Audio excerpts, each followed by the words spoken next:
A political activist and journalist, Christopher Hitchens has dedicated his talents as a writer and orator to a plethora of causes over the years.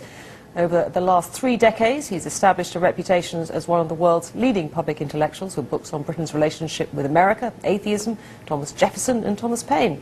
Now, in his latest book, Hitch 22, he turns the spotlight on himself with an illuminating and a confessional memoir. Well, he joins me now in the studio. And first of all, Christopher, explain the title, which is clearly an allusion, I know, to Joseph Heller's Catch-22, but how does it reflect on your life? Well, I borrowed from my late friend Joe's much bigger and better paradox, the smaller idea that, having, as you kindly said, had quite a lot of commitments in my life and allegiances, my main allegiance now that I'm past 60 and got to the memoir stage, is to a group of people who basically deal in doubt. I mean, sometimes we're called the new atheists. It's a silly term in a way, but we're certain of one thing, which is the uncertainty principle. We're resolved for doubt. We're adamant for skepticism. And that may sound like a rather soft commitment. In fact, it's quite a hard one, because it puts us in opposition to the main enemy, and those are the people who already have all the information they need. They know it's all in one book. They know they've got the truth. Thanks very much. They don't need any inquiry or investigation. The modern form of totalitarianism. And what I've tried to do and be in my career and in my writing is, whatever other blunders I may have made, consistently anti-totalitarian.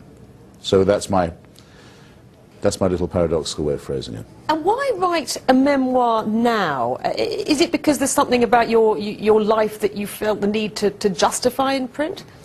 Well, I was asked by a publisher to consider the idea.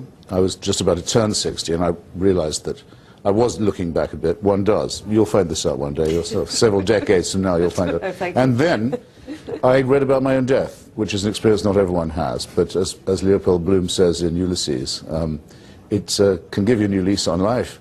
But it certainly concentrates the mind. It was in a catalogue of the National Portrait Gallery. So somebody misreported? That's a group of friends of which I used to be a part, friends of Martin Amis and one or two others. And by an accident, they transposed a caption, and I read about the late Christopher Hitchens. And it did make me think, well, no point in waiting then. The people who asked me, isn't it a bit too soon? I can now tell, well, I can't leave it too late. Now, as I said in the introduction, you were have been a big figure on the left, going right back to your sort of student days in the late 60s.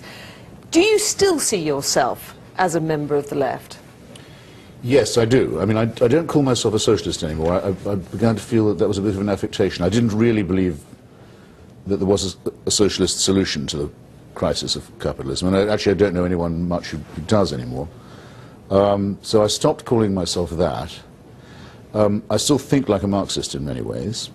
My allegiance is, as an internationalist, usually to the left.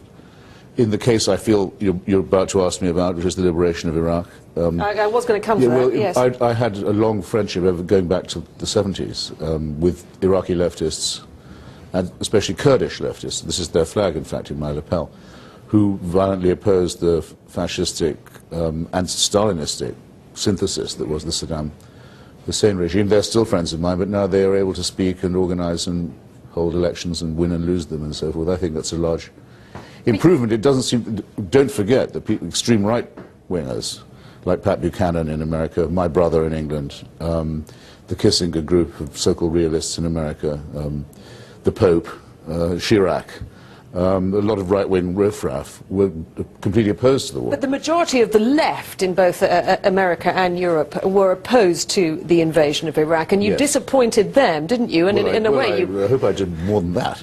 I mean, I have became a bit of a pariah, didn't several you? chapters in the book which by no means defensive, saying it's actually they who are the explanation, not me. They're the ones who had demonstrations filling the streets of capital cities, in effect for keeping Saddam Hussein in power. And they're the ones who marched alongside groups like the Muslim Brotherhood, who are the ultra-right, the most reactionary group in the world.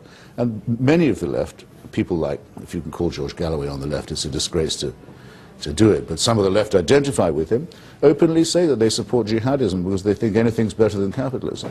But also at the same time... This is a real betrayal, and I have 2 chapters in my book, one in defense of Salman Rushdie and one in defense of the Iraqi opposition, where I say, look, these are the people who should be asked to give an explanation.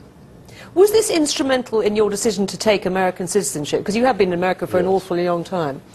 Yeah, I'd been there for a long time, and I had American children, a permanent resident permit, European Union passport. I could have gone on like that for ages, but after 9/11 I began to identify much more with the United States and feel more American, as it were, and to think that I was rather cheating on my dues. I was having it both ways, and I should make up my mind to do it. So I'm obviously an Anglo-American, but an American nonetheless. Christopher Hitchens, thank you very much.